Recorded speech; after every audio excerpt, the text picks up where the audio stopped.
Olá, bom dia. Deixa eu ver se estão me escutando. Estamos testando, não está aparecendo. Ah, está aparecendo. Tá. Olá, pessoal. Está começando a live. Estou começando um pouco antes para ir juntando todo mundo. Deixa eu desligar aqui meu... Tá. Olá, pessoal. É a primeira vez que estou fazendo live na Zop Criativa, eu também. Eu queria aproveitar esse começo, enquanto a gente, antes de entrar no assunto principal, que é falar sobre as ações locais, municipais, regionais, emergenciais e também a possibilidade de ação estadual, de auxílio aos trabalhadores da cultura, de auxílio às entidades culturais, através da PL 253/2020. Tá? Daqui a pouco vou chamar os convidados, que é o Caio Martinez e a Tish Viana, e vou também apresentá-los aqui. Tá? Então, eu queria falar que a gente tem que retomar o assunto de que cultura ela não é simplesmente a cereja do bolo, ela não é um enfeite, e ela não se resume somente a eventos, apesar de a importância, é muito grande a importância de eventos para a nossa vida cultural, social, de comunidade. Isso é histórico. É importante entender a cultura, como falou a Regina, né, que é o talco do pão do palhaço. De fato, é aquela alegria, aquela risada que o palhaço consegue, mas também é outras questões da nossa vida. Tá? E ela também é economia.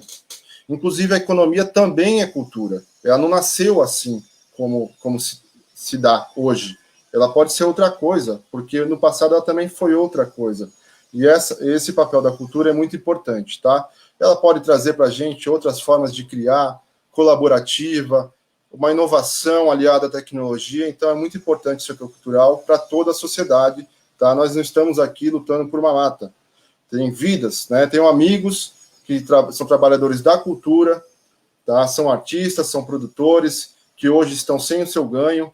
Eles já eram muitas vezes discriminados dentro da família por trabalhar no setor artístico e cultural, por não ter um emprego formal, por não querer ser advogado ou médico, e agora, sem dinheiro, estão dentro dessas famílias e muitas vezes sofrendo maior pressão ainda por isso. São pessoas que estão sem dinheiro para suas necessidades. Muita gente tem problema de saúde e não está podendo comprar remédio. O remédio é caro no Brasil, né? Apesar de programas anteriores de algumas linhas de remédio se tornar acessíveis, hoje também foi desmontado esse programa, de certa maneira. Então, as pessoas estão passando necessidade. Tá? Então, é preciso humanizar também essa questão. É preciso falar o que é política cultural. Política cultural é um conjunto de iniciativas que visa promover a produção e a distribuição e uso da cultura, a preservação e a divulgação do patrimônio histórico através de uma ordem do aparelho burocrático, que é o Estado, tá? Que pode ser também entidades do terceiro setor, que pode ser contribuída também pelas empresas e aí formar um conjunto que forma um setor cultural. Muitos discursos liberais e neoliberais que defendem a não intervenção das políticas de Estado no campo cultural, eles desconsideram, tá, a enorme diferença social que nós temos, desigualdade absurda que nós temos, onde 10% dos mais ricos estão com 75% do poder socioeconômico, gerando aí uma diferença, uma desigualdade também no acesso da produção e do consumo da cultura. Tá? Portanto, é importante a gente retomar a discussão da cultura. Eu sei que nós fomos, durante 3, 5 anos, achincalhados, né? Usaram a cultura como forma de política eleitoral, né? Com fake news absurdo. A gente espera aí que consigam investigar e combater essa rede de fake news. Então, vamos com dados, né? Dados de pesquisas que eu juntei aqui, de FGV, da Firjan, né, do próprio Ministério e de outras entidades, tá?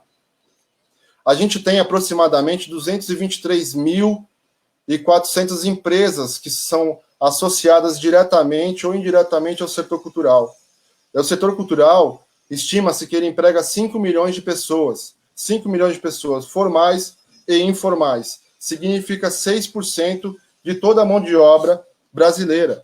A Lei Rouanet, muito criticada, que eu também tenho algumas críticas e não vou entrar nisso agora, ela é responsável, ou ela atua, pelo menos ajuda, de alguma maneira, 73% das produções culturais no país. Esse dado é de 2018, tá?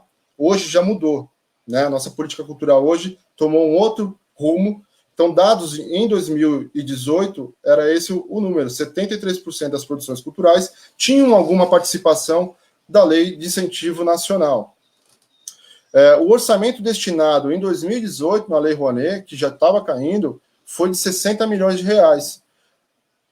No primeiro ano do atual governo federal, caiu para 1 milhão de reais. De 60 milhões de reais, caiu para 1 milhão de reais. Isso é informação que está numa matéria do El País, né?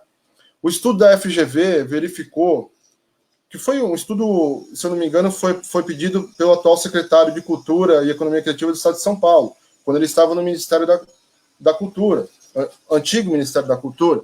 Então, para quase 1 bilhão investidos pelo programa, nos 5 anos que foi feito a pesquisa, né, houve um retorno, um crescimento do PIB do setor cultural de 492 milhões de reais.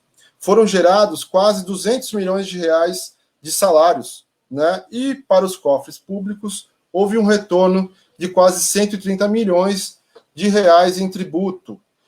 É um setor que tem uma alta capacidade de gerar empregos também, isso é preciso falar, né? A média salarial é melhor, existe uma diferença menor do que se você encontra nos outros formatos econômicos que nós temos, nos outros setores econômicos que nós temos na sociedade.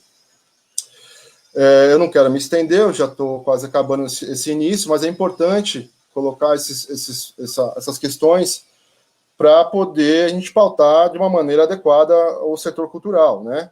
A cada R$1 investido em patrocínio pela Lei Rouanet, retorna R$1,59 para a sociedade. Tá? Então, há um crescimento para outros setores, há uma cadeia sendo influenciada, né? Só a indústria cinematográfica brasileira, em 2018, empregou cerca de 300 mil pessoas, gerando uma receita aí de 3,3 bilhões em impostos no ano. Então, é um setor que contribui, né? Não é uma mamata, ninguém está mamando, existe toda uma lógica econômica que é importante no setor cultural. Tem discurso agora sobre economia criativa, né? Que é todo o conjunto de negócios baseados no capital intelectual e cultural, na criatividade que gera valor econômico. A indústria criativa, em 2017, por exemplo, ela totalizou 171 bilhões de reais, né, só nesse setor. Esse valor é comparável ao que a Samsung produziu no mundo.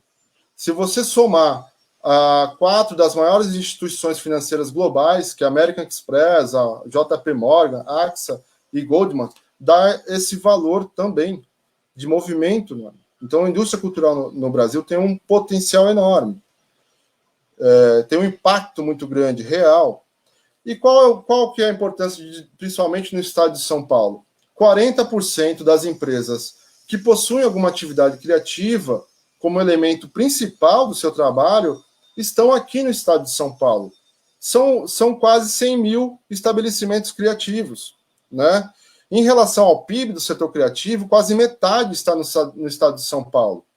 É preciso entender que cada R$1 milhão produzido no setor cultural aqui no estado de São Paulo, que geram um adicional no PIB de R$550 mil. Então, assim, nós temos o setor farmacêutico, por exemplo, fazendo uma comparação, a cada 1 milhão produzido, ele gera 399 mil. O setor de transporte gera 197 mil. O setor eletrônico, computador, celular e televisores e coisa e tal, só aumenta, né, gera um aumento no PIB de 161 mil. Então, assim, o impacto econômico do setor cultural é maior do que esses outros setores. Está na hora de a gente conversar sério sobre isso. A cultura, ela é viva e ela precisa ser discutida a sério. E é por isso que a gente está iniciando esse trabalho de lives aqui para discutir, trazendo pessoas muito bacanas. Eu não vou mais me alongar, porque eu já estou 10 minutos falando. Se deixar, eu falo muito, sou palestrinha. Tá? Eu vou chamar aqui os companheiros aqui de discussão. Eu vou mudar aqui. Caio Martinez, muito obrigado. A Tish Viana também.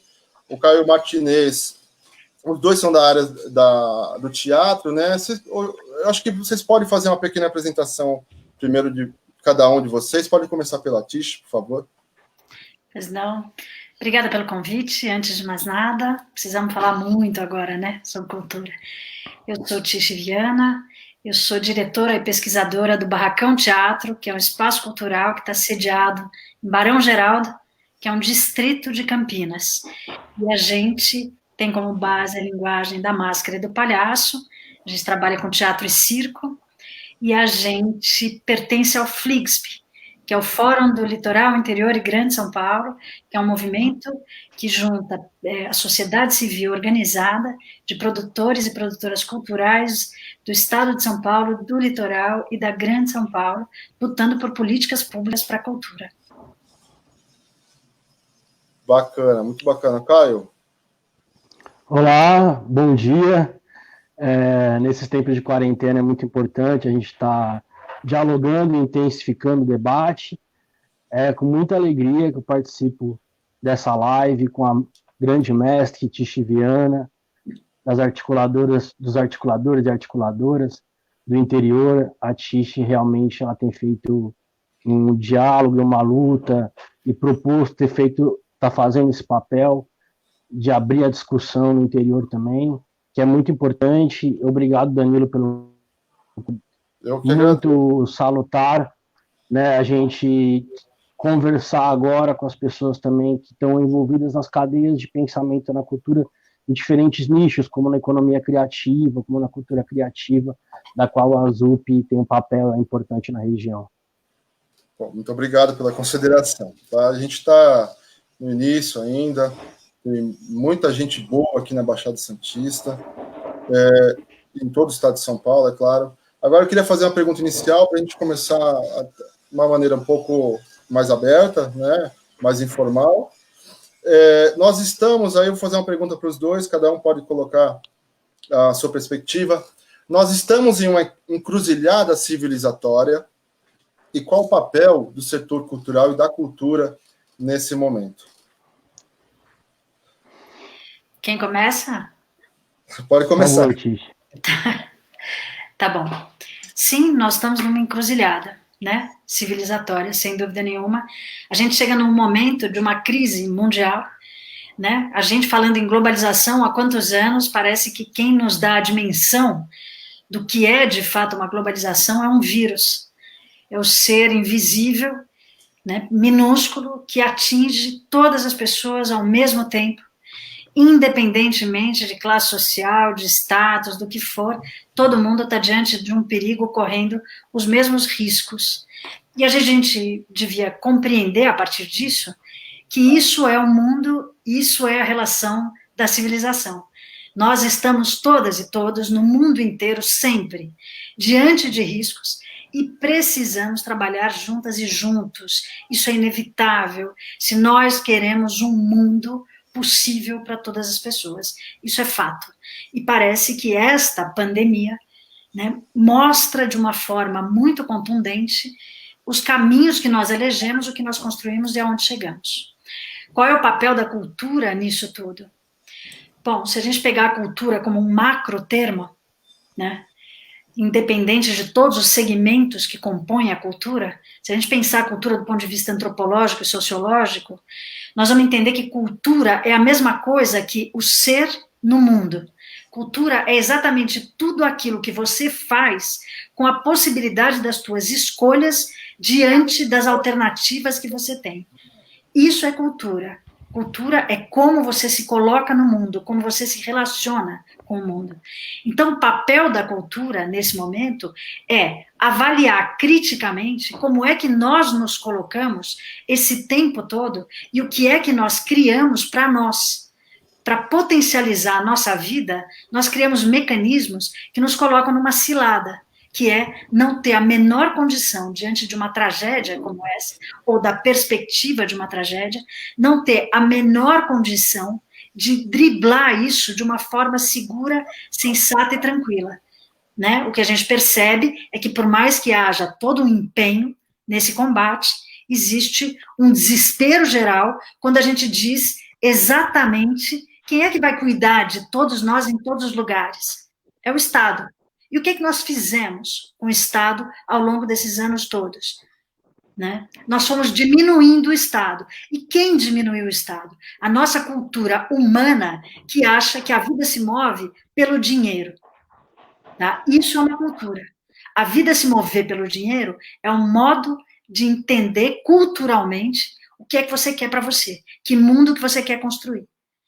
Então, o papel da cultura agora é reverter esse pensamento, é fazer a gente se deparar com ele, analisá-lo profundamente e pensar de forma criativa e inventiva soluções. Quando eu digo isso, eu não estou falando que só as pessoas ligadas à cultura como profissão vão fazer isso. A profissão é fundamental em pensar a situação que nós estamos. Mas eu estou dizendo que todo ser humano é um ser cultural, porque ele sempre está em contato com o mundo e está agindo sobre o mundo de acordo com as suas experiências. Isto é cultura. Esta cultura precisa ser questionada e mudada para que a gente possa ter um mundo potente para todas as pessoas que o habitam e o constroem. E aí, Caio, muito bem. Muito obrigado por essas palavras. Foi uma aula aqui breve. Eu concordo com 100% aí. Muito bacana. Caio, o que você tem a complementar? Essa encruzilhada que nós estamos. Eu vou pegar a primeira fala da Regina, analogia do palhaço, né? Eu acredito que mais do que o pum do palhaço, o palhaço é aquele que mesmo diante da maior tragédia, ele continua. E ele continua refletindo a sociedade e o ser humano. E eu acho que a cultura, ela está nesse momento, nesse cenário que a gente está vivendo, onde a sociedade está polarizada, a ideia de conciliação, ela foi para um lugar onde não existe mais essa perspectiva, e a gente está enfrentando esse momento de pandemia justamente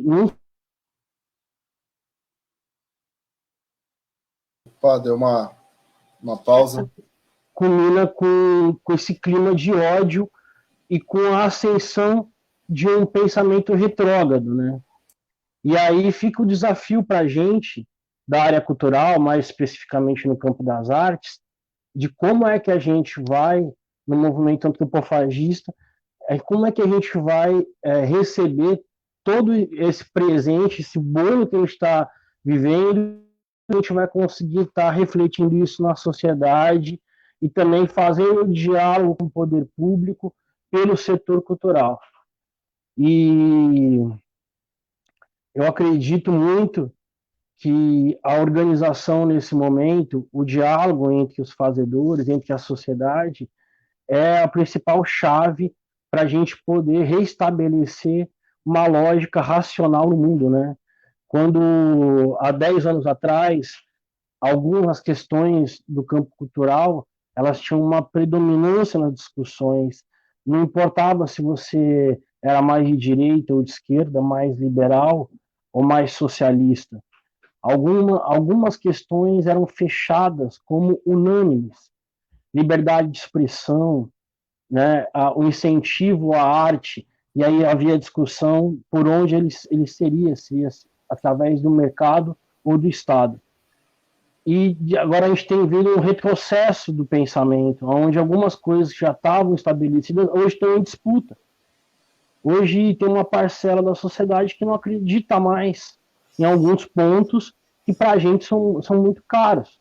E aí eu acho que a cultura, quando é colocada na perspectiva da sociedade, a gente tem que pensar ela como um instrumento civilizador. Então, qual sociedade que a gente quer construir, né? E qual é o papel que a cultura pode ter para tornar essa sociedade um signo civilizatório de igualdade, de fraternidade?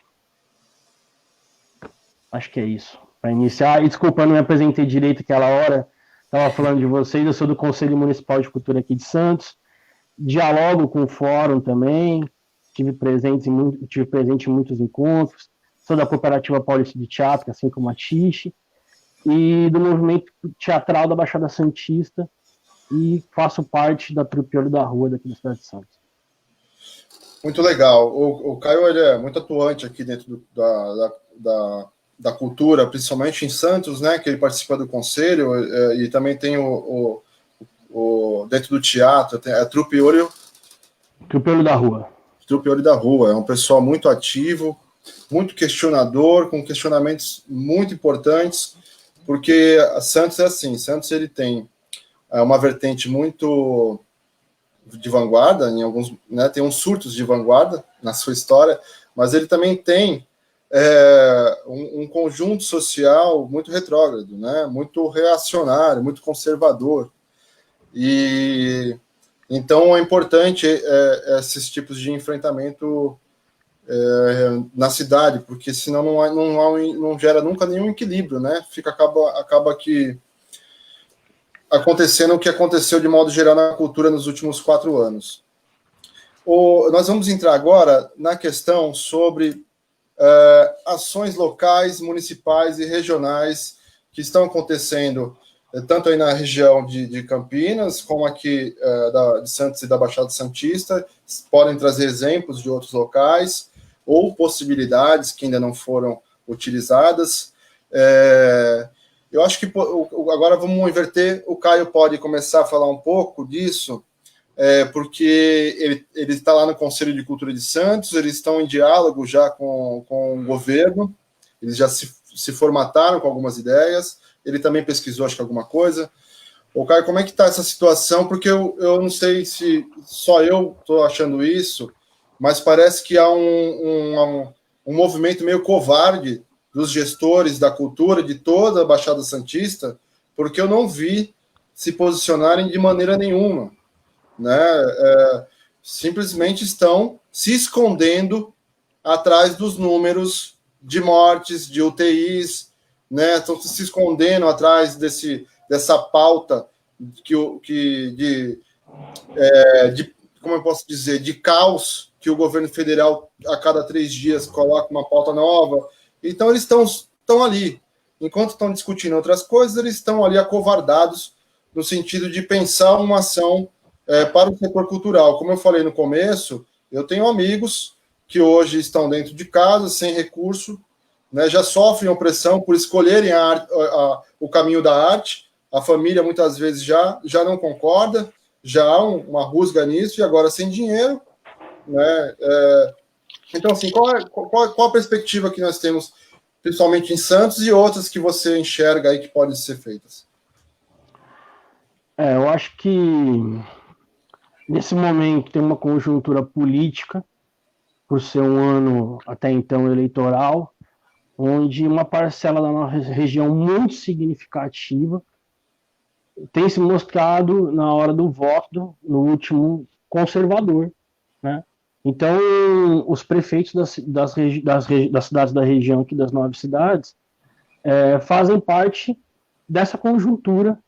Alguns vão se reeleger, outros vão tentar eleger um sucessor, e também não querem travar um flanco, que é importante travar nesse momento, com receio político de atrair para si críticas e um movimento contrário. É importante a gente tentar, assim, quando a gente pensa a região, enquanto nas capitais, a nível federal, a discussão sobre políticas públicas estava avançada, essas discussões elas chegaram nos municípios com uma defasagem, às vezes, de mais de 10 anos. Então, alguns anos atrás, os municípios estavam começando a reconhecer os artistas como trabalhadores, pensando em políticas, estratégias, de editais, para que se pudesse dar condições de fomentar a arte na sua cidade. Essa discussão ela era inicial. A única cidade da região que tem uma política de transferência de patrocínio, que tem uma política de edital, é a cidade de Santos. As outras não tinham conseguido ainda chegar no ponto de efetivar uma proposta. Então, nesse momento, a maioria das cidades não tem o cadastro dos artistas locais, não reconhece como uma atividade produtiva, e sim como uma plataforma de eventos. Na cidade de Santos, aí a gente tem um ganho, que são os conselhos de cultura.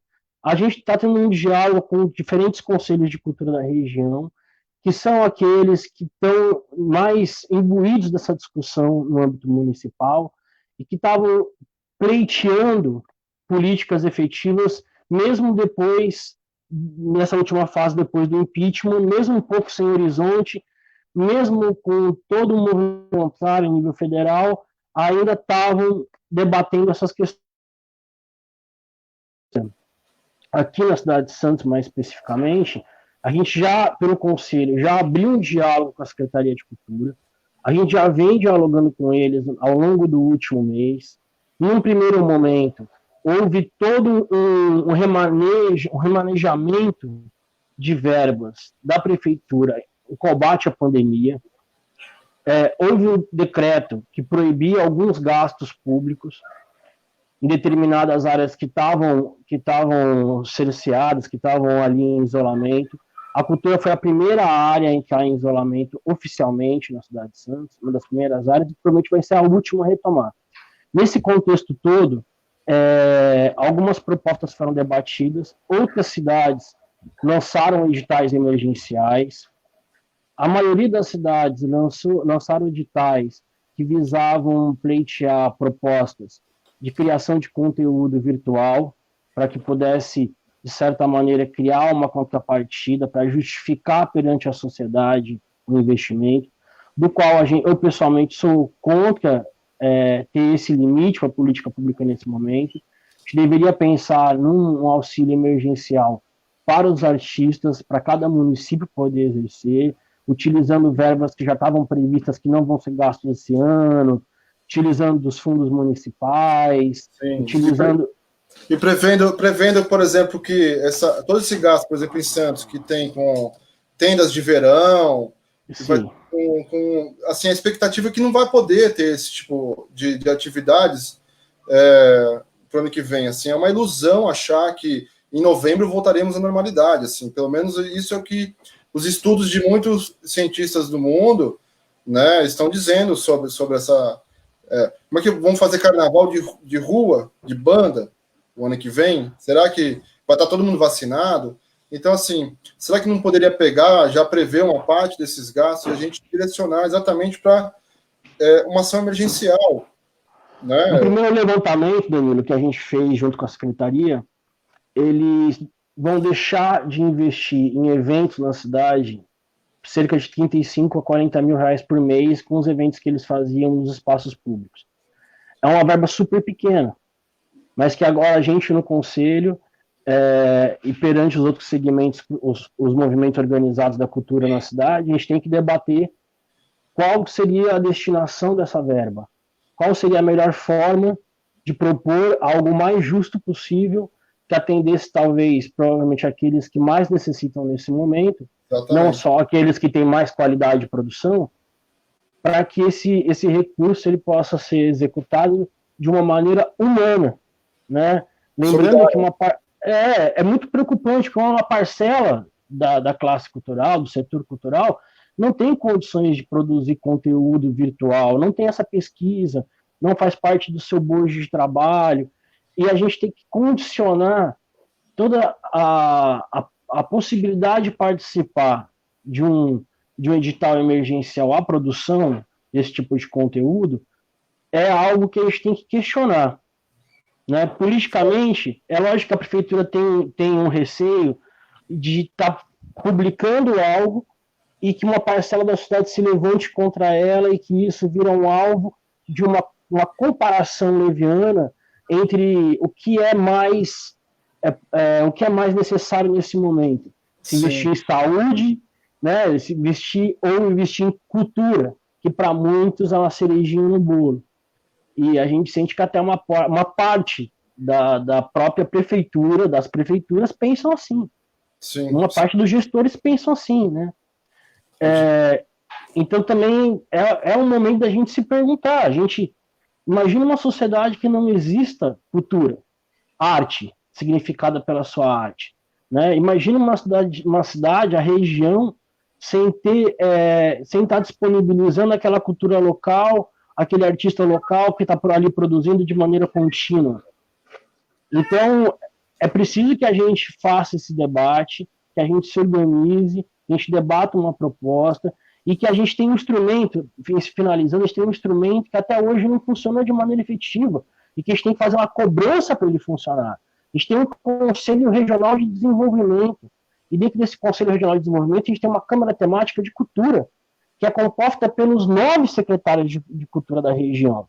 Eles precisam fazer uma reunião emergencial, a gente já solicitou isso através do Conselho para a Secretaria de Cultura, eles precisam fazer uma reunião emergencial para debater o tema, e que essa reunião seja aberta com dirigentes da cultura também, para que a gente possa refletir o nosso cenário com o horizonte de cada cidade.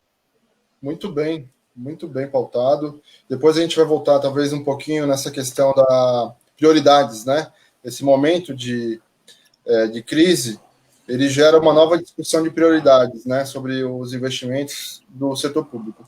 Ô, Tiche, na região aí ou em outros locais que você também deve conhecer pessoas pelo Brasil inteiro, o que você está percebendo de ações positivas locais, municipais e regionais que estão sendo feitas ou estão sendo levantadas como possibilidades e como você enxerga a importância também dessas organizações mais locais, mais pontuais? Essa descrição toda que o Caio coloca, de uma certa maneira, está acontecendo no estado todo. As relações entre o poder público municipal e a produção cultural das cidades passa por esse lugar. Todos eles, de uma certa maneira, têm agora como discurso a saúde é fundamental, e ninguém está questionando isso.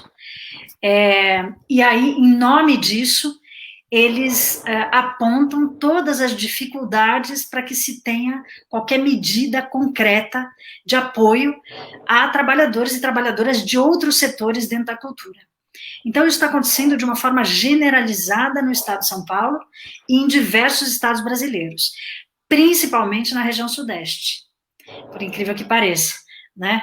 Aqui tem mais recursos, aqui é um certo polo industrial, econômico do país, então, de onde estariam saindo exemplos até de possibilidades de articulação, é onde menos se está fazendo diante deste setor cultural.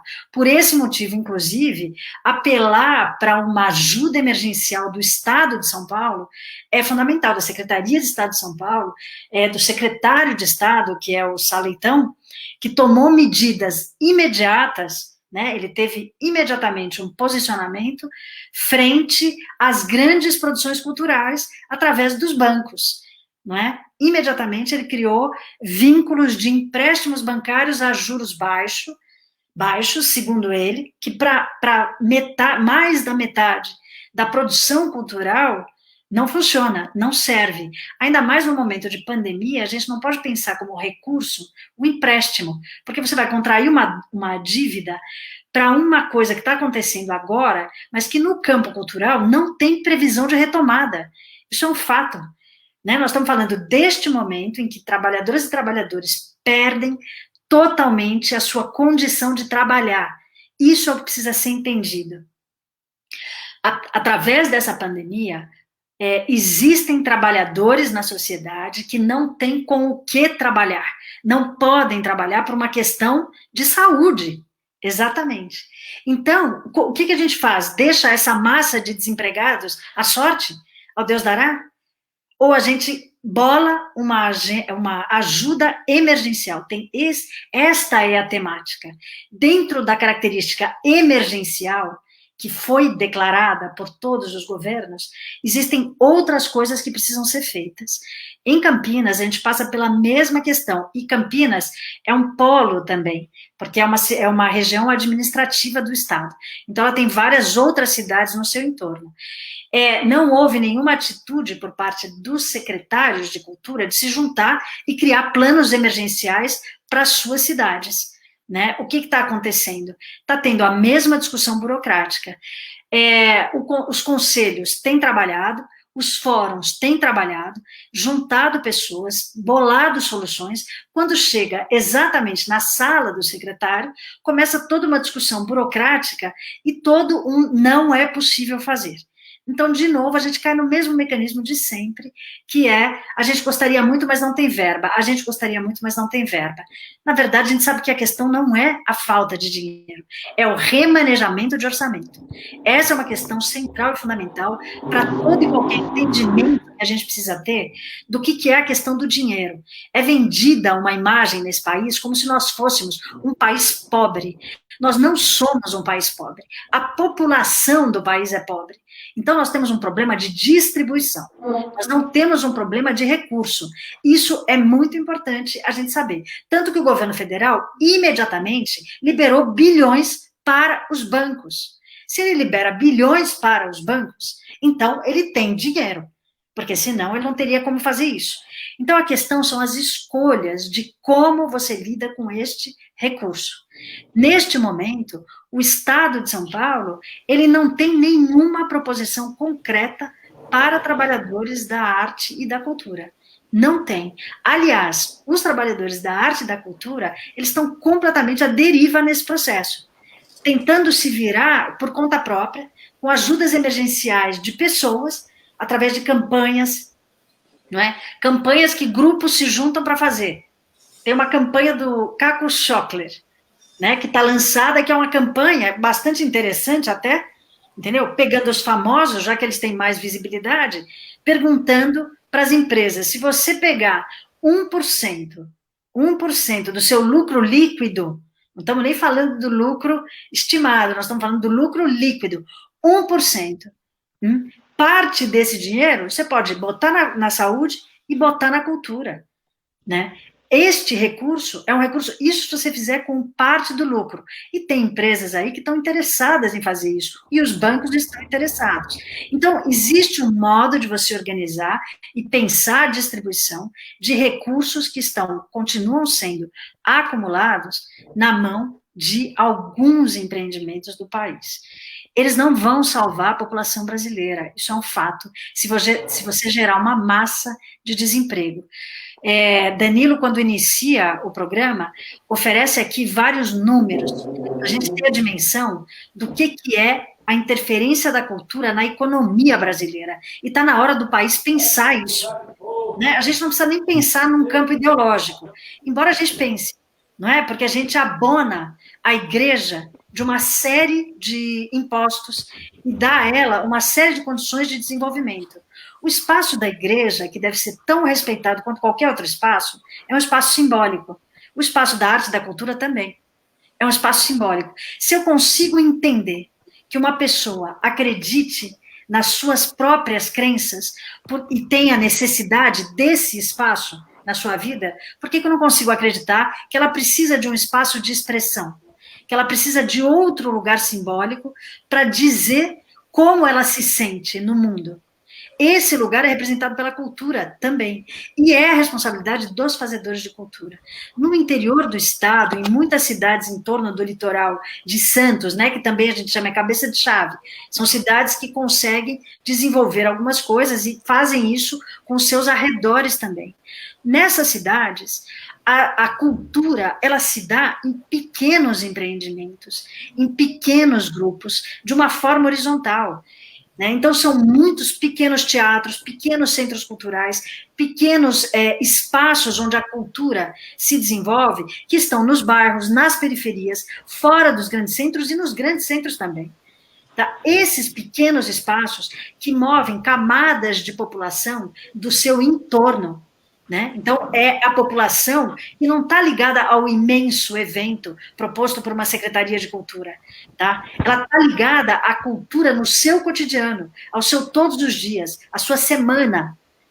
Esse espaço de cultura, normalmente, ele é da gestão de grupos, ele é da gestão de pessoas que trabalham com a cultura, que se juntam, que organizam, planejam, desenvolvem a sua economia, tá? Fazem tudo isso e promovem aquilo que o poder público deveria fazer, né? Então, são espaços que têm uma gestão privada, porque não é o poder público que faz a gestão, mas tem uma ação pública, porque são eles que disseminam, que desenvolvem, que difundem possibilidade de encontros da sociedade para usufruir da sua dimensão simbólica. Nesse momento que está todo mundo em casa, está todo mundo fazendo o quê? Para não enlouquecer. Exatamente. Então, cultura. Ou pílula ou cultura, né? Exatamente. O neoliberalismo, ele provoca a doença, né? Porque ele exige tanto da tua produtividade em termos de recurso financeiro, né? Você só produz para produzir dinheiro, que você fica louco, porque o tempo inteiro você acha que você vai falir. Você vai falir enquanto pessoa, enquanto relação, enquanto ser humano, enquanto dinheiro no banco. Você vai frustrar a tua família, você vai frustrar teus filhos, tá certo? Porque o tempo inteiro tem um carro te empurrando e dizendo, você tem que fazer dinheiro, você tem que fazer dinheiro. E a gente corre atrás disso. Muito bem, em algum lugar você precisa soltar o ar que prende, né? Para você poder ganhar dinheiro, você fica com a respiração presa. Tem que ter algum lugar na tua vida para você soltar. Você vai explodir. Aonde você solta? Então, esses lugares são lugares simbólicos. Os lugares simbólicos são lugares de saúde. Se a gente fosse estudar ou pegar toda a história do desenvolvimento da arte, né, a arte começa com charlatães. O primeiro artista profissional começa no charlatanismo. E quem eram os charlatães? Os charlatães eram médicos. Os charlatães eram médicos populares. Então, arte e saúde sempre estiveram juntas. Sempre tiveram juntas. Os primeiros grandes financiadores de espaços culturais, quando o teatro era proibido de entrar nas cidades, foram os hospitais espanhóis. Eram os hospitais que criavam espaços onde os artistas podiam se locar quando chegavam ali. Quer dizer, né, do que nós estamos falando? Então, não dá mais para a gente não entender que nós, enquanto seres humanos, temos todo um lado prático, e temos todo um lado simbólico. Tá? Os dois lados precisam ser cuidados para que a gente seja inteiro. E o poder público tem esse papel. Estamos, sim, em ano de eleição. E os prefeitos estão desesperados. Eles vão seguindo a grande maioria. E quem grita mais é quem tem mais dinheiro para aparecer na mídia. Né? Hoje mesmo, aqui em Campinas, nós vamos ter uma fala às 15h do prefeito que vai pronunciar como é que ele vai começar o relaxamento, que ele já está disposto a fazer, com os casos crescendo na cidade, entende? Então, tem um contrassenso que está sendo levado por uma covardia. Quer dizer, neste momento em que a gestão pede uma ação pública de um administrador público, que tem que pensar a população e não as coisas, só tem que pensar as coisas a favor da população, esses caras entram em pânico, eles estão desesperados, porque eles só pensam em eleição. Eles só pensam em se manter no poder. Mas se manter no poder para quê? Para que nós queremos essas pessoas no poder? Nós queremos essas pessoas no poder para que em momentos como esse, elas nos atendam. A cultura, na cultura, o que está acontecendo em termos de Estado, em termos de país, isso vai ser um efeito cascata, é uma onda de desemprego. E pelos valores que você apontou, Danilo, a gente pode pensar a onda de incidência disso sobre os PIBs, o PIB do Estado, né, do Estado de São Paulo vai ser gigantesco, a perda de dinheiro, esse dinheiro que reverte para a própria população não vai estar. E nós sabemos que o motor da economia é o consumo. Então, nós também estamos falando dessas pessoas que, sem recurso, não tem como consumir. Então, é claro que vai ter uma crise econômica gigantesca logo em seguida. Né? Se a gente pensar que existe no governo federal uma ação emergencial, que é o renda básica, que é principalmente para quem está na ponta, que não tem recurso para comer e para morar, Tá? Este recurso está sendo posto agora. Foi colocado recentemente a cultura como integrante desse recurso, ela não estava. As pessoas não conseguiam o recurso.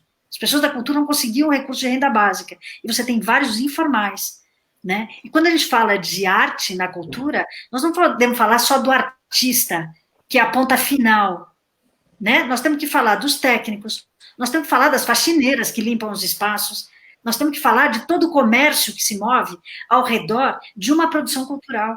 Nós temos que falar da gigantesca equipe que está por trás, por menor que seja o trabalho que você está desenvolvendo. Você não está falando de menos de 20 pessoas que se movem em torno de uma produção cultural. Sim. Existe um estudo que aponta que, na área da cultura, para cada emprego que a gente gera na cultura, a gente acaba influenciando em 2 na cadeia fora da cultura. Exatamente.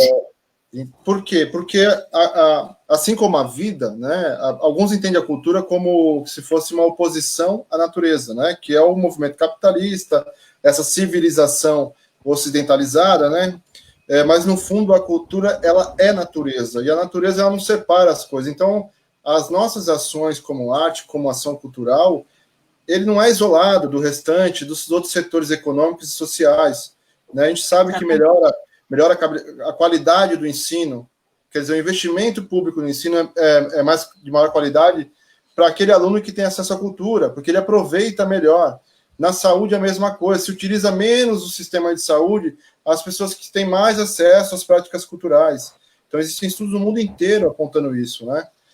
E agora você já direcionou, tem muita gente aqui comentando, eu estou colocando aqui, muito legal, eu agradeço todos os presentes, estamos aí com 112 pessoas assistindo nesse momento, maravilhosas falas dos dois até aqui,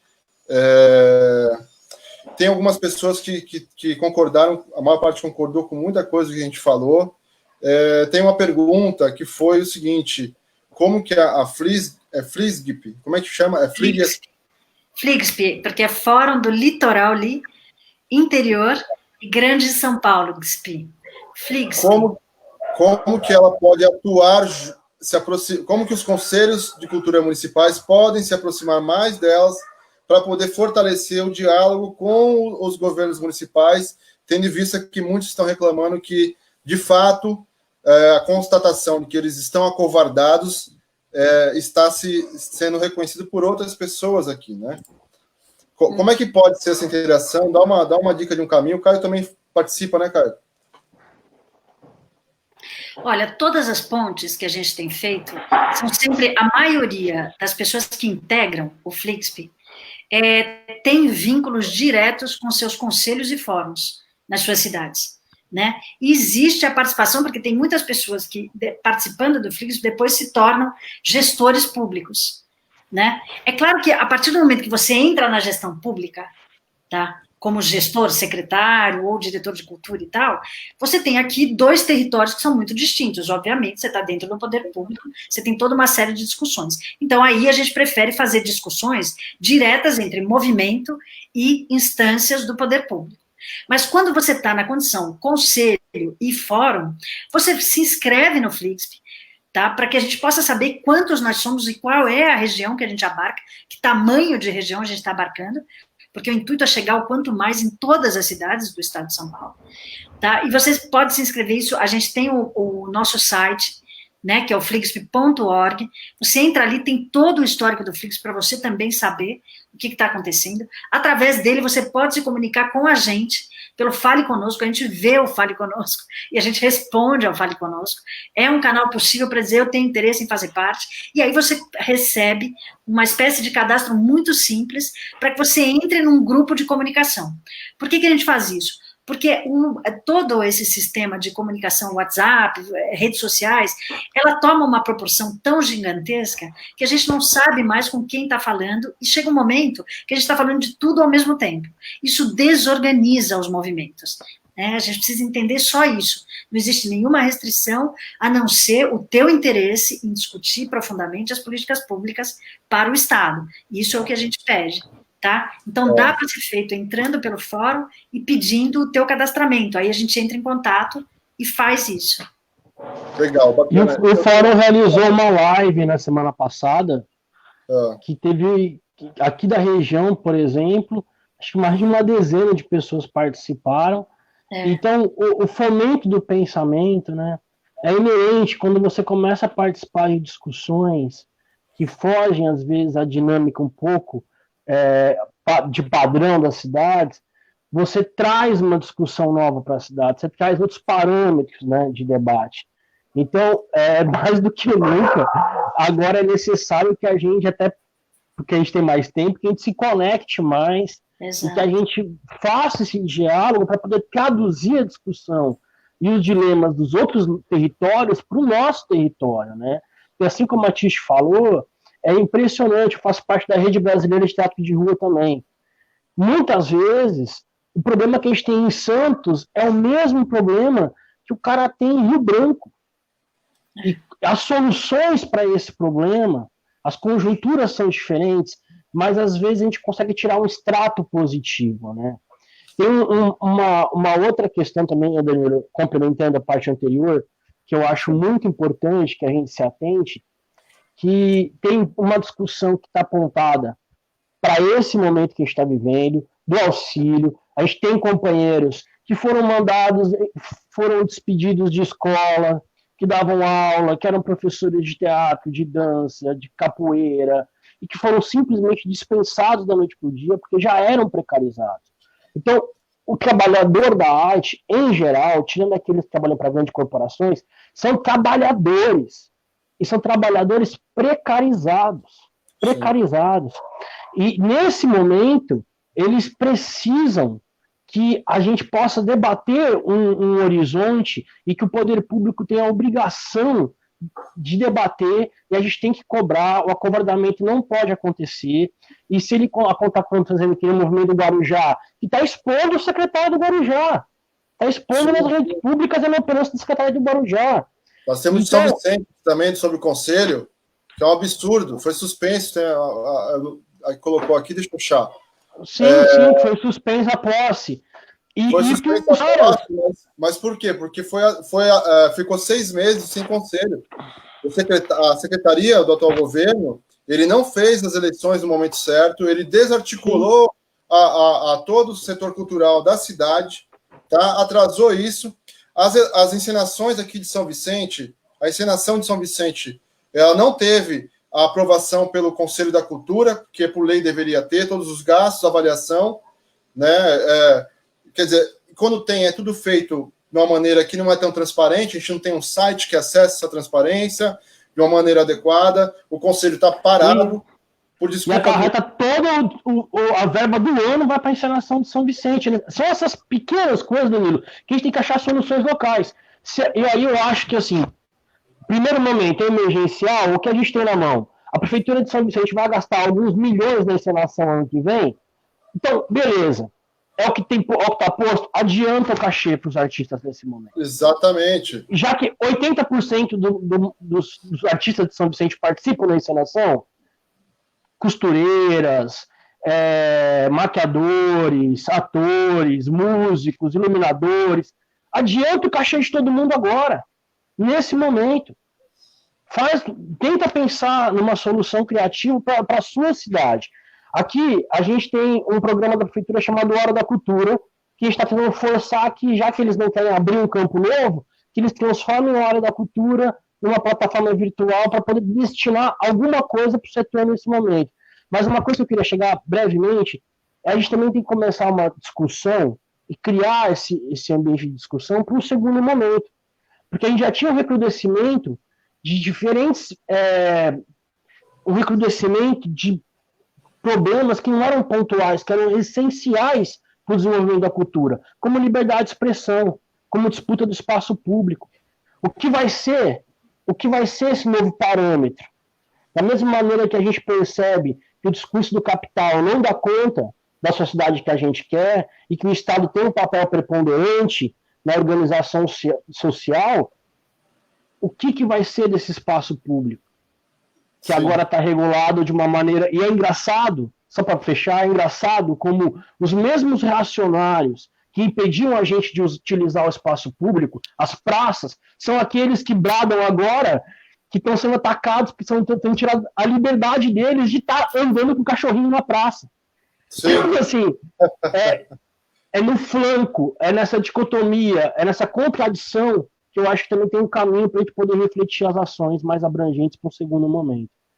Muito bom, muito bom. Muita gente comentando, tem 114 pessoas participando, é ótimo isso. A gente precisa retomar a discussão sobre a área criativa e cultural de uma maneira digna, né? A gente tem muito valor nisso.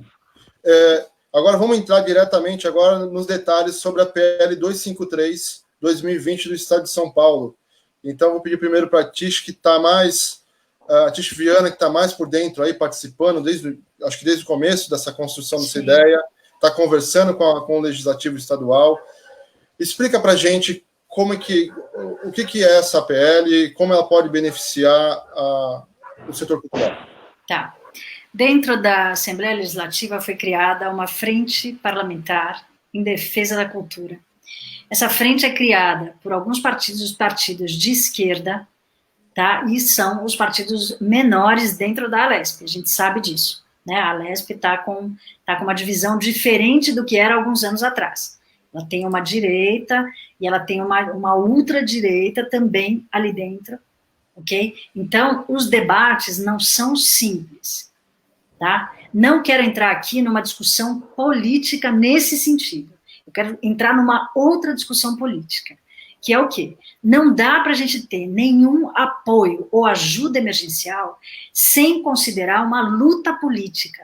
E essa luta política é feita por uma categoria. Então, o que a Frente Parlamentar fez? Ela convidou os movimentos, então por isso eu estou lá, pelo Flixp, movimentos, artistas, gente ligada à cultura de diversos setores, mais assessores de mandatos que fazem parte da Alesp. Então, a partir deste encontro, destas pessoas, tá, construímos um projeto de lei muito baseado nos projetos de lei que já estavam apresentados no governo federal. Então, para não partir do zero, porque já tinha uma iniciativa, a gente partiu daquela iniciativa e construiu a PL 253/2020, tá? Esse projeto de lei, ele está buscando o quê? Ele está buscando auxílio a trabalhadoras e trabalhadores da cultura e está buscando auxílio para espaços culturais. Então, está propondo um salário mínimo estadual para trabalhadoras e trabalhadores e uma ajuda de R$ 3.500 para espaços culturais. Esse recurso é uma ajuda emergencial, não é dinheiro que vai bancar, a gente sabe, tá? Não é um edital, não é um projeto, é uma ajuda para essa situação que já vinha sucateada, como o Caio disse, tá? E que vai continuar precarizada se as coisas não mudarem. Então, o que acontece? Até para que a gente possa sobreviver nesse tempo de pandemia, e essa ajuda é prevista para 4 meses após o encerramento do isolamento, porque a gente está mais ou menos estimando o tempo que será necessário para a gente poder se reorganizar, porque a gente sabe que não vai voltar imediatamente todas as atividades culturais e que elas serão as últimas a serem retomadas, os espaços serão os últimos a abrirem suas portas, diante disso tudo que está apresentado. Então, este projeto de lei, ele tem uma importância imensa, porque ele vai assegurar a sobrevivência tanto dessas trabalhadoras e trabalhadores, quanto de espaços, nesse período em que não é possível trabalhar, em que não é possível fazer nada, em que a maioria desses lugares teve todos os seus contratos cancelados, sem expectativa ou perspectiva de quando isso poderá ser retomado. Então, o que acontece? Foi pensado essa ajuda, que é um projeto de lei. Só que isso precisa ser uma luta dentro da Assembleia. Luta em que sentido? Nós precisamos convencer deputadas e deputados do centro e da direita que apoiem esse projeto de lei. Todas as pessoas todos os deputados e deputadas, eles estão com demandas. A sua base está demandando uma série de atitudes emergenciais. É preciso atender o máximo possível todas as pessoas. Então, é preciso que a cultura entre como demanda, senão não vai ter auxílio. Como eu já disse, nos municípios a gente está tendo uma dificuldade imensa de conseguir auxílio. No governo federal, a gente entrou agora dentro do projeto de lei que já existe, que é o de renda básica, e ainda não foi sancionado. Então as pessoas não estão conseguindo receber. O governo estadual tem que fazer alguma coisa por esse tipo de produção, por esse tipo de trabalhador. Então, a soma desses projetos de lei vão assegurar uma distribuição para todas as pessoas, tá? O projeto estadual é complementar. Se você receber os R$ 600 do governo federal, você pode pleitear no governo estadual a diferença até você atingir o teto máximo, que é o salário mínimo estadual. Então, tem uma série de coisas que estão colocadas no projeto de lei, tentando abarcar o máximo possível categorias diversas de trabalhadores da cultura, em todos os setores, tanto de pequenas empresas. O que são pequenas empresas? Quando você tem um espaço cultural, às vezes você abre uma empresa para que você possa formalizar o teu trabalho, para que você possa emitir uma nota fiscal, cumprir toda a parte de impostos, que a gente colabora com isso, ok? E deixar corretamente funcionando o teu trabalho. Mas você continua sendo um prestador de serviço. Você não tem uma empresa como, sei lá, uma produtora que faz musical. Uma produtora que faz musical, ela tem capital de giro, ela tem lá o modo dela se organizar enquanto uma empreendedora. Tá? Essa não é a realidade das empresas culturais de pequeno porte, de grupos que simplesmente formalizaram seus trabalhos. Com esse pessoal, eles estão desatendidos em todos os âmbitos federativos, tanto federal, quanto municipal, quanto estadual. Então, nós estamos reivindicando que o Estado assuma uma responsabilidade sobre a produção cultural deste trabalhador da cultura, dos trabalhadores e trabalhadoras da cultura, que é a grande maioria de produção do país, inclusive, né? E no estado de São Paulo é a grande maioria da produção cultural, transita nesse âmbito, não transita no âmbito para pedir empréstimo num banco, ok? E esses espaços, isso já começou a acontecer, hein? Esses espaços estão fechando, os lugares estão fechando, e as trabalhadoras e os trabalhadores estão começando a entrar em desespero, porque tem aluguel para pagar, além de ter a manutenção do seu espaço, porque não são todos os lugares que são ocupações. Ainda que você tenha ocupação, você tem gente para pagar, você tem pessoas para pagar. Esses espaços estão bancando. Você não vai deixar de pagar uma pessoa que faz a faxina, entende? Ela depende disso. Então, assim, essas despesas, tem despesas que você não consegue tirar, de forma alguma. Então, quem é que se responsabiliza por isso? No colo de quem vai cair essa conta?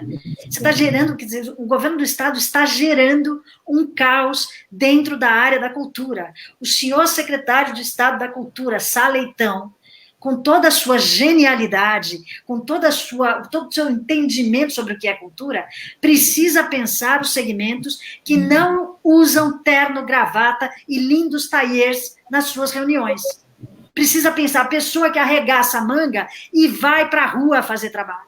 Arregaça a manga e faz a faxina do seu espaço para que possa atender uma população no seu cotidiano e combata, dessa forma, a violência dos bairros, a desagregação da sociedade, porque é isso que tem acontecido. Quando a gente diz, não vou ficar em casa na quarentena, eu vou para a rua e que se dane, porque eu não pego essa doença, essa pessoa tem uma formação cultural. Isso é formação cultural. Ela aprendeu que a vida tem esse egoísmo, e ela faz parte dessa parte, da parte egoísta da sociedade, que não se entende compondo um todo. Isso é cultura. Isso é a cultura que cuida. São espaços de encontro e de poder simbólico de ação sobre o indivíduo. É isso que faz com que a pessoa seja melhor, com que ela pense no outro, com que ela pense no todo. Então, veja o papel da cultura. Se nós não agirmos nesse lugar, os gestores estão provocando um caos. E é importante que os deputados saibam disso. Eles precisam saber que nós contamos com eles para que possam modificar esse pensamento e deem uma assistência. Estamos falando de ajuda num estado de calamidade pública, que é o que foi declarado pelo governo federal. E está sendo declarado por todos os estados e municípios. Muito bem. Nossa, maravilhosa fala, assim, conseguiu impactar muito, muito preciso. é isso, né? Como a Rosina Pop Torres está falando, é isso, né? A gente precisa entender mais, levar mais a sério. O Caio tem algo a complementar, por favor, Caio. Tá sem áudio, Caio.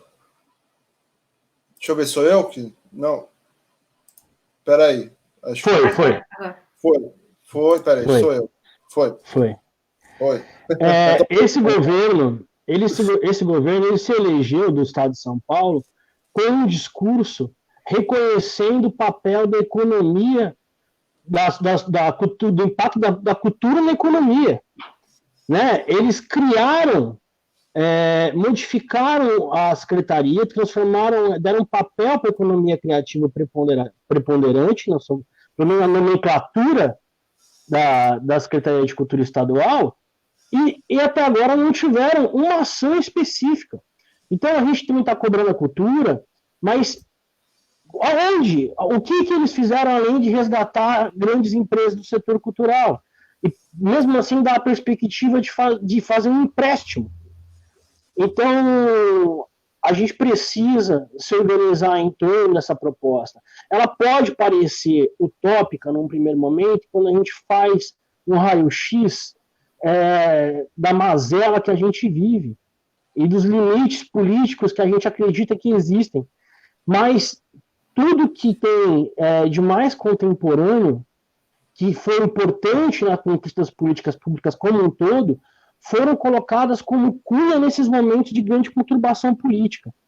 Então, essa perspectiva, por exemplo, a gente sabe que no nível federal não existe e não tem nenhum apontamento para nenhuma ação efetiva a nível federal.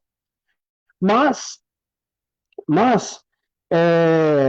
mesmo esse auxílio emergencial já cria um paradigma na sociedade que é correlato a, por exemplo, o projeto de renda básica do Suplicy, né?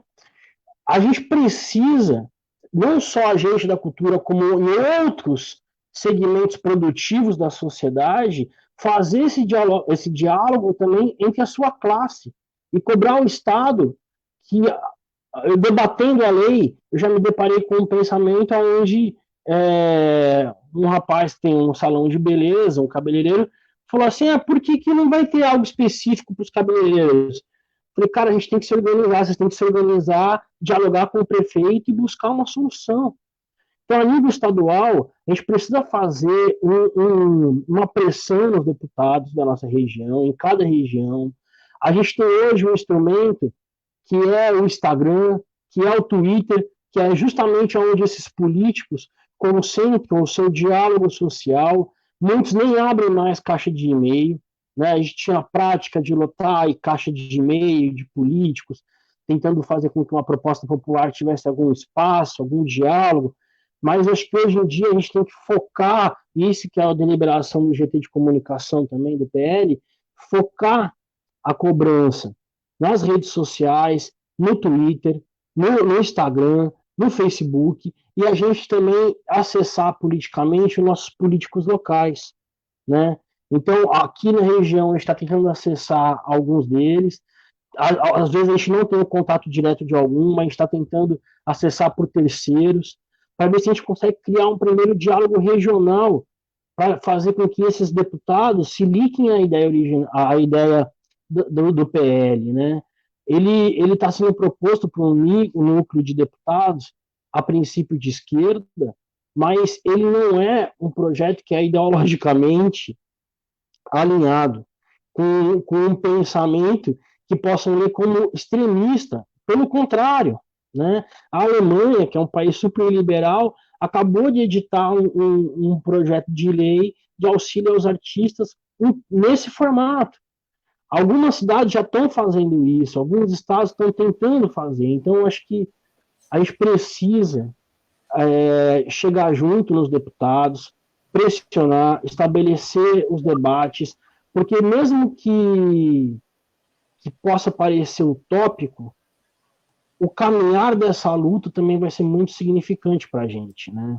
O que a gente tem hoje de conquista no Estado, é importante que a gente saiba disso, Porque o que a gente tem hoje no governo do Estado, o programa do PROAC, tanto de incentivo, de renúncia fiscal, como aquele de apoio direto, ele é um programa que não foi dado para a gente. Ele foi fruto de uma luta pelo Fundo Estadual de Cultura, por uma ideia de um processo de uma lei de fomento estadual de cultura, que o governo, na época, não se dispôs a fazer, mas como contrapartida, eles editaram o PROAC, que não era PAC, para que fosse a de uma classe organizada. Então, esse debate é um debate que a gente tem que manter, que a gente tem que fomentar, que a gente tem que se organizar. O Instagram do PL está disseminando informações de como a gente pode se organizar em torno disso. A gente tem uma campanha são campanhas simbólicas, mas são campanhas que posicionam a gente no debate, de filtros pela internet, para a gente poder, nossos feeds de notícias, para a gente poder também fazer com que as nossas redes possam replicar essa discussão. Sim, e que a gente possa abrir lives como essa para poder debater a questão. Exatamente. E assim, tem uma pergunta aqui do Celso Palermo, e ele fala, como vamos falar sobre ações junto à Lesp, né? Então, assim, quais são as ações junto à Lesp que já estão acontecendo? Eu já vou emendar uma pergunta aí, que é o seguinte, eu conversei com um advogado, e ele colocou o seguinte, que possivelmente essa PL possa ser inconstitucional, porque o Legislativo não pode impor um gasto que não estava previsto ao Estado. E aí eu sei como é que está sendo, dentro da PL, essa questão de não ser inconstitucional. Da onde que vem a verba para poder suprir os gastos que essa PL pode trazer? Já junto na pergunta do Celso, qual é essa ação junto aos deputados que todo mundo pode estar fazendo, né, conversando com seus deputados, e depois como é que isso vai chegar no governo, né? Qual a importância desse momento de construção junto desse discurso para que, de fato, um decreto venha ser assinado pelo governo do Estado? Tá. Eu queria justamente complementar isso que o Caio estava falando e toca esses pontos que você está pedindo. Então, vou começar falando, o Caio vai me ajudando aí. Então, a primeira coisa que eu queria dizer ações junto à Lesp. Já existe um grupo de comunicação, tá, nessa frente parlamentar, que é o PL Comunicação, é um grupo fechado porque fica discutindo dentro um monte de possibilidades de fazer a comunicação. Esse grupo decide e bota no PL da frente parlamentar, que é outro grupo. O Instagram, então anotem, por favor, tá, que é @PL253_cultura, @PL253_cultura, tá? Por esse Instagram, vocês têm acesso a todas as informações, tudo que está se fazendo, quais são as campanhas, são campanhas que estão sendo feitas. Veja, é preciso fazer pressão. Então, o que é pressão? É a gente chegar em todas as deputadas e deputados e esta pressão chegar no governador, tá? Depois a gente fala disso. Agora, nesse momento, o que acontece com a lei quando a gente fala ela é inconstitucional e não pode gerar despesa? Dentro do PL tem uma proposta de recursos. O Legislativo não está gerando despesa, ele está acionando o Fundo Estadual de Cultura, que existe um Fundo Estadual de Cultura, e ele está acionando o remanejamento de recursos de coisas que estão paradas, porque não podem acontecer, ok? Justamente por causa do isolamento social. Então, estes recursos que já estão no orçamento, entendem? Já estão no orçamento. Eles devem ser remanejados dentro da secretaria. É isso que deve acontecer. Então, isso está indicado no PL. O PL foi construído por departamento jurídico também, né? Tá? O departamento jurídico da frente parlamentar orientou a construção do PL, colocou lá o que estava constitucional, o que era inconstitucional. Então, ele não saiu da cabeça maluca da gente que quer, as coisas não sabe como é que elas funcionam. Não. Tá? Ela está assessorada por um departamento jurídico, ok? Aí nós precisamos lembrar o seguinte, a lei é uma interpretação, assim como A gente perguntou para advogados o que significava quando o governo federal decreta calamidade pública, tá? Ele diz, significa que você suspende a lei tal qual ela se exerce, né? E cria mecanismos também legais, mas que não tem necessariamente que obedecer a esta lei constitucional, justamente porque você tem uma situação de emergência. É o caso das licitações, por exemplo, né? Você não precisa licitar alguma coisa que você precise emergencialmente para este ou para aquele trabalho, né? Mas a lei de licitação faz parte da Constituição, faz parte... Então, assim, ela está suspensa durante o período de calamidade pública. Só que chega nas instâncias estaduais e municipais, elas podem passar por interpretações. E quais são as interpretações? Esse prefeito acha que é mais importante mexer nisso do que naquilo. Então, ele vai usar o estado de calamidade pública para fazer esta coisa e não aquela. E vai dizer que para aquela não dá para fazer por causa da lei. É isso que a gente está ouvindo. Tá certo? Não dá para fazer por causa da lei. Sim, mas dá para suspender a lei. Então, o que muda esse pensamento na cabeça do gestor? É a pressão que nós podemos fazer. Então, nós temos que assumir esta participação política enquanto sociedade civil. Não se trata deste ou daquele partido, ainda mais nesse momento. E como o Caio bem colocou, não é uma lei que está defendendo exclusivamente a radicalidade de um modo de fazer as coisas. Ela está atendendo uma situação de emergência de pessoas que não estão conseguindo rendimento nenhum porque não podem trabalhar. Isso é o que tem que ficar claro. Não tem como realizar o seu trabalho, embora estejam tentando e fazendo milagres, porque a cultura é isso, você vai inventando em cima de invenção. Então, é muito importante, as ações nesse momento estão lá no Instagram, tá? Nesse primeiro momento, o que a gente está tentando é fazer um vídeo, um pequeno vídeo para caber nos Instagrams, de todo mundo, dizendo, eu apoio o PL, eu preciso do PL, somos da cultura, estamos sem trabalho, precisamos da orientação, precisamos do recurso, precisamos do apoio do Estado, precisamos dos deputados, precisamos das deputadas, precisamos das bases, enfim, que se faça, porque se isso rolar e viralizar, isso vai chegando nessas pessoas, e essa é uma forma de pressão. Então, além de você fazer o seu, divulgue no seu Instagram, divulgue para os seus grupos de contato, divulga para todo mundo poder dar esse apoio. Essa é uma ajuda imensa que a gente pode fazer. E tudo que você quiser saber, pelo próprio Instagram, você pode perguntar, porque tem ali uma comissão que fica o dia inteiro olhando o que está no Instagram, para saber o que chega, quais são as demandas, e para saber como se articula isso. Esse Instagram tem um contato direto com a frente parlamentar, e aí a frente, dentro da Alesp, procura fazer as articulações. O que está acontecendo do ponto de vista interno da Alesp? Esses mandatos, junto com os seus representantes, deputadas e deputados, está dentro da Alesp, tentando articular os outros partidos, as outras pessoas. Tem figuras que são fundamentais para as nossas discussões, porque se elas não chegarem junto para poder fazer essa base dentro da Alesp, a gente não consegue a maioria de votos. Me parece que nesse momento na Alesp só serão aprovadas PLs que tenham unanimidade. Então a nossa tarefa é convencer todas e todos os deputados e deputadas a estarem juntos nesta proposta.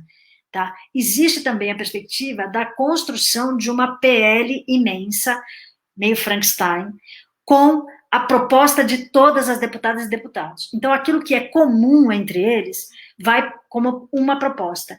E aquilo que é nesse lugar que a cultura tem que entrar, ok? Ocupando o espaço de uma proposta de algum daqueles deputados, de alguma daquelas bancadas, de algum daqueles partidos. Então, nós temos que falar com Janaína Pascoal, nós temos que falar com Barros Munhoz. Barros Munhoz foi uma pessoa fundamental na questão do aumento de recursos para o PROAC, na luta que a gente fez, quando a gente colocou mais 10 milhões no PROAC Editais.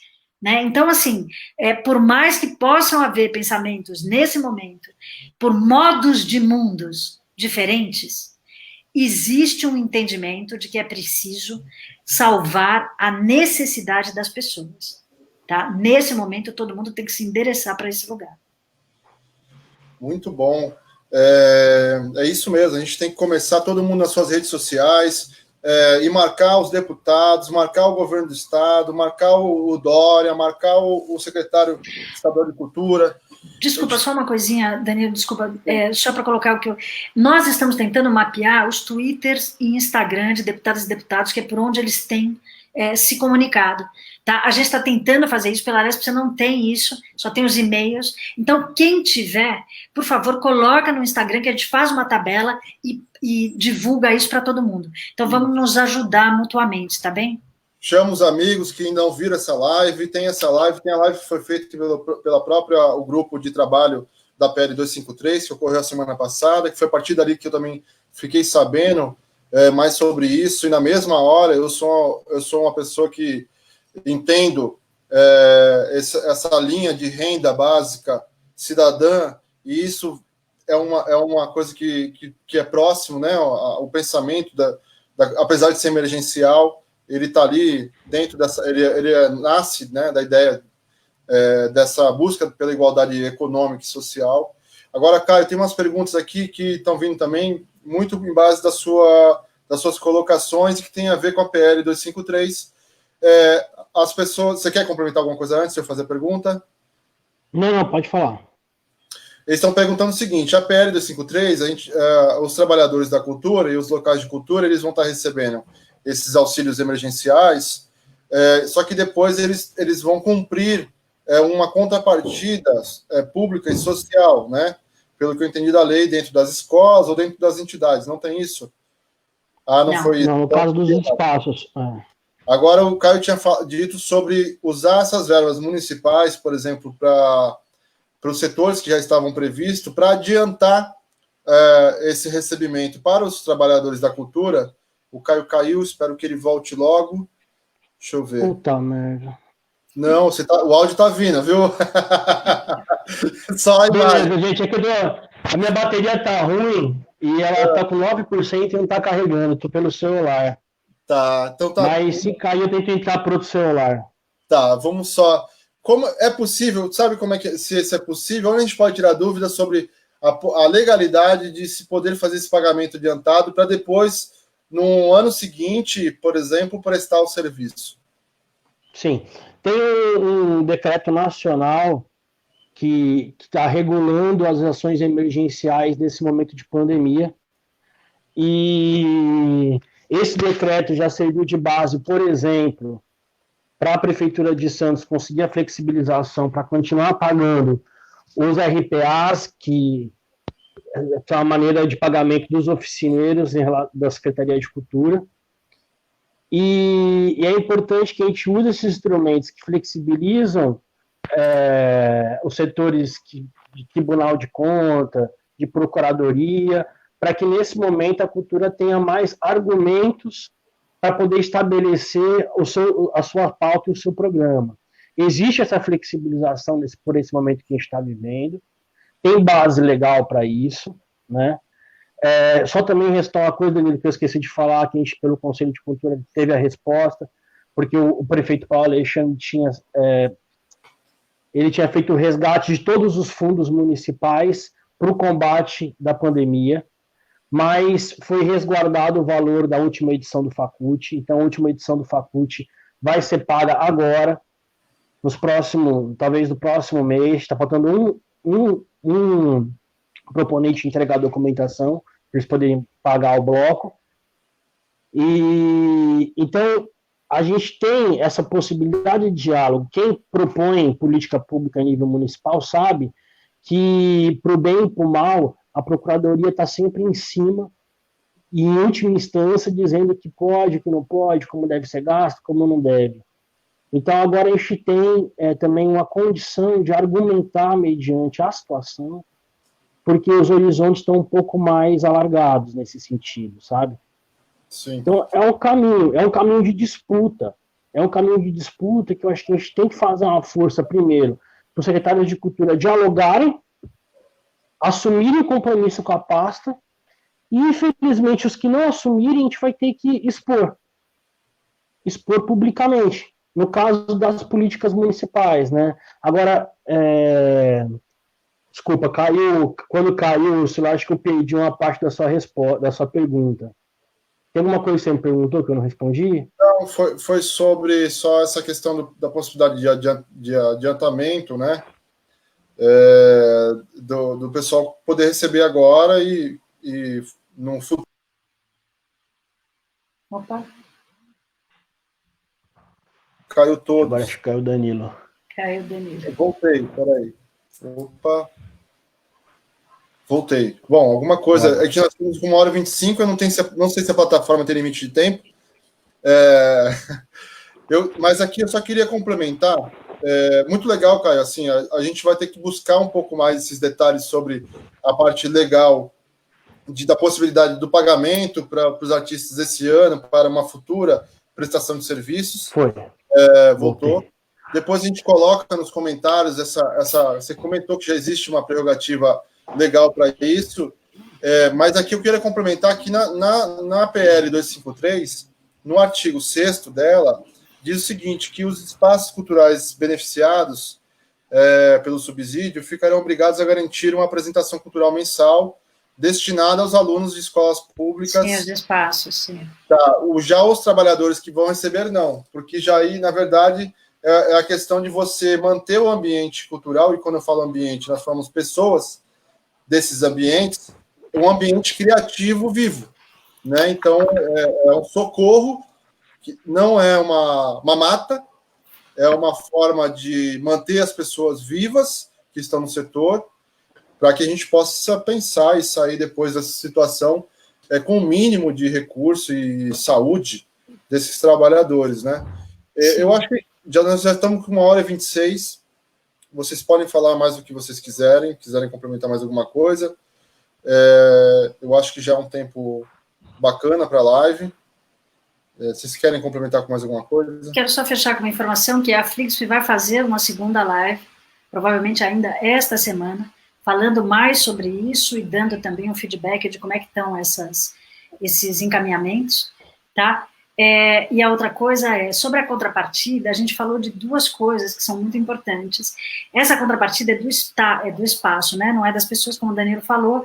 Agora, exatamente, ela vai corresponder ao tempo da ajuda, né? Então, o tempo que você recebe a ajuda, que o espaço recebe a ajuda, ele, então, devolve com uma apresentação para escolas públicas, que não está muito fora de tudo aquilo que os espaços fazem, né? Quantas apresentações para escolas públicas os espaços culturais não fazem gratuitamente, ou no chapéu, ou com mecanismos que são absolutamente acessíveis. Então, isso está dentro desse escopo. Uma discussão que a gente vem trazendo, que eu acho que é um debate, e que talvez seja importante a gente considerar, é que todo recurso de antecipação, isso inclusive foi uma discussão com os PROACs, porque você receber o recurso antecipado, ele precisa ser muito bem planejado, porque se você recebe, por exemplo, um PROAC antecipado, e depois você tem que realizar esse PROAC, sendo que você já utilizou a verba para se manter, não para adiantar trabalho, né, mas para se manter, você pode adiantar algumas coisas, mas tem um monte de coisa que você vai ter que fazer. Então, depois, quando for liberado poder fazer, você tem que realizar esse projeto, provavelmente você não vai ter mais o recurso, e você ainda tem que criar recurso, porque você não vai estar ganhando. Então, você tem que trabalhar o dobro, tá, com a metade dos recursos. Então, precisa pensar muito bem o que é isso que está acontecendo. Pode ser um tiro no pé. Isso como proposta. Pode ser um tiro no pé, né? Quer complementar com mais alguma coisa, Caio? Eu queria ressaltar que convidar todos, a princípio da região da cidade de Santos, para a gente poder pensar junto um plano emergencial e um plano a médio prazo para o final do ano. A gente no Conselho está dividindo duas propostas, né, para ter a dificuldade de juntar as duas proposituras numa coisa só. Que a gente possa pressionar, por mais utópico que pareça, pressionar para que aconteça a reunião do Condesb, com todos os 9 secretários, para poder pautar essa discussão, porque a gente sabe que tem cidades que a secretaria não está nem conversando com os artistas, que não está nem passando pela cabeça qualquer possibilidade nesse sentido. Então, talvez um debate regional, nessa esfera mesmo, à distância, possa fazer com que a Secretaria se provoquem a pensar em algo. Que os movimentos locais tentem fazer um levantamento do que seria gasto pela Secretaria nesses próximos meses, para que a gente possa também trabalhar já em atividades emergenciais em cima de alguma proposta, de algum horizonte de financiamento e de verba, e que a gente continue a lutar pelo PL, que todo mundo entre no Instagram do PL, que faça e dialogue com a construção dessa lei, que eu acho que, no fundo, todo mundo vai sair ganhando com essa troca. Acompanhe a live do Fligsby, que foi muito instrutiva a primeira. Essa informação mesmo que eu dei agora do decreto nacional, eu tirei da fala do advogado do sindicato dos artistas que estava lá na live do Fligsby. Então, essas informações elas precisam circular para dar instrumentos para a gente de luta. Um abraço, Danilo, um abração, Tiche. Um abração, Caio. Muito obrigado por vocês dois. Foi assim, excelente. Todas as falas dos dois, assim, é a primeira vez que eu faço uma live, eu não gosto muito de cor, mas a cultura é uma paixão, militância na cultura é uma paixão minha de 20 anos, né? Então eu não poderia me acovardar nesse momento, como esses que estão ocupando os cargos estão se acovardando e não tomando posição. Eu entendo que alguns são pessoas que estão dentro dos governos e são um oásis dentro do governo, fazendo o que podem dentro do governo e acabam não podendo se expor para poder ter mais força dentro, mas secretário não pode se acovardar nesse momento. Isso é uma vergonha. Os deputados, os vereadores das comissões de cultura não podem se acovardar nesse momento. Não é uma disputa para ver o que é mais importante, porque tudo é importante. As pessoas que estão dentro do setor cultural, que é um grande setor, são pessoas que estão também, muitas delas, à míngua, né? E além de a gente atuar para melhorar a vida dessas pessoas, as pessoas vão retornar com qualidade de arte, de expressões. Quantas lives de amigos que estão fazendo música aí, sem receber nada, enquanto a gente vê um monte aí, Ivete Sangalo, bom, tem um monte, que eu não vou lembrar agora, desses grandes que estão recebendo 100, 150 mil reais para fazer live de música, enquanto a gente tem aqui a Rafaela Laranja em Santos, na Baixada Santista, tem o Hugo Castro Alves na Baixada Santista, tem o Theo Cancelo, nós temos vários músicos, temos os fandangueiros que estão fazendo live direto tocando, não estão recebendo nada. Estão fazendo porque entende da importância de se manter vivo a expressão. Estão fazendo porque é uma militância isso. E tá muita gente assistindo, nesse momento que está em choque, com transtorno de ansiedade, escutando a live dessas pessoas que não estão recebendo nada nesse momento e estão dedicando seu tempo e sua arte para isso. Então, outras pessoas que não são artistas precisam também entrar nesse movimento e compreender a importância disso. Né? Muito obrigado aos dois. Obrigada a você. Eu vou fazer uma comunicação final. Danilo, eu só esqueci de falar uma coisa que é importante, que é um ponto que a gente está tentando a fazer, que é uma ação de assistência para aqueles artistas e técnicos que estão em estado de vulnerabilidade social completo e que precisam de pequenas ações como cestas básicas, né? Então, sim, o Conselho de Cultura está tentando alinhar um canal de comunicação através da Secretaria para que esses artistas, esses técnicos possam se inscrever para a cesta básica e que a Secretaria faça o diálogo com a ação social da cidade para o fornecimento das cestas básicas, né? Outras entidades também estão tentando ajudar, a Cooperativa Paulista de Teatro, junto com o MTST, do Movimento Sem Teto, disponibilizaram uma quantidade de cestas básicas para o Estado de São Paulo para atender a área artística, uma iniciativa importante que a gente tem que fomentar. Eu sei que outros artistas também estão tentando...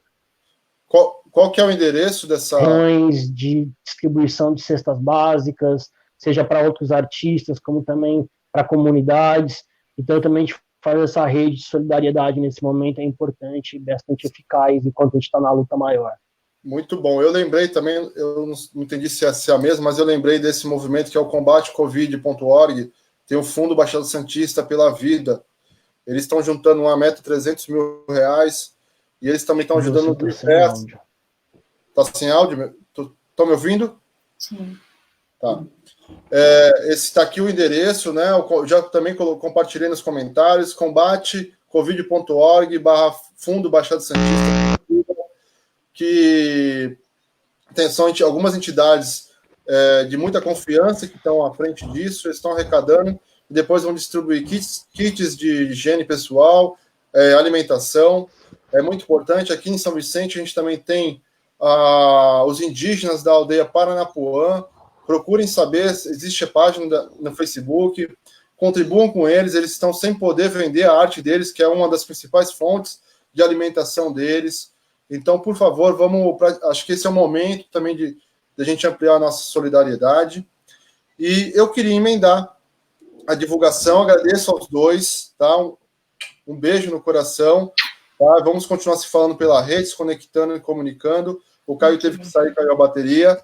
Eu vou comunicar aqui que na próxima semana, deixa eu tirar isso aqui, nós teremos na próxima semana, na quarta-feira agora, a gente vai ter a próxima live, que a gente vai ter a Lúcia Reiswitz, acho que eu falei certo, e o Célio Turino, né?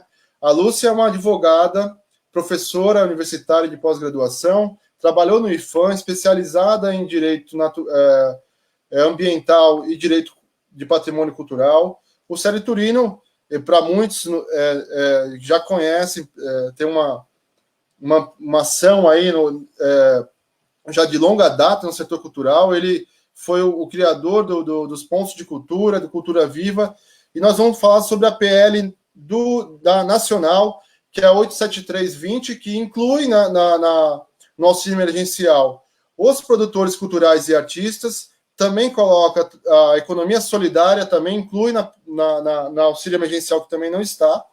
É muito importante. A gente vai discutir também sobre o panorama do patrimônio cultural nesses tempos de barbárie, principalmente com a Lúcia. E a gente vai falar também de uma outra PL que está tramitando, que é usar o Fundo Nacional para complementar os auxílios até chegar ao valor de um salário mínimo. Então, fique ligado, a gente já vai compartilhar daqui a pouco na nossa página da ZOP, essa divulgação. Às quarta-feira, às 11 horas, temos também imperdível essa discussão. Bom, pessoal, muito obrigado, tá? Foi um prazer estar com vocês aqui, fazer essa discussão. Até mais.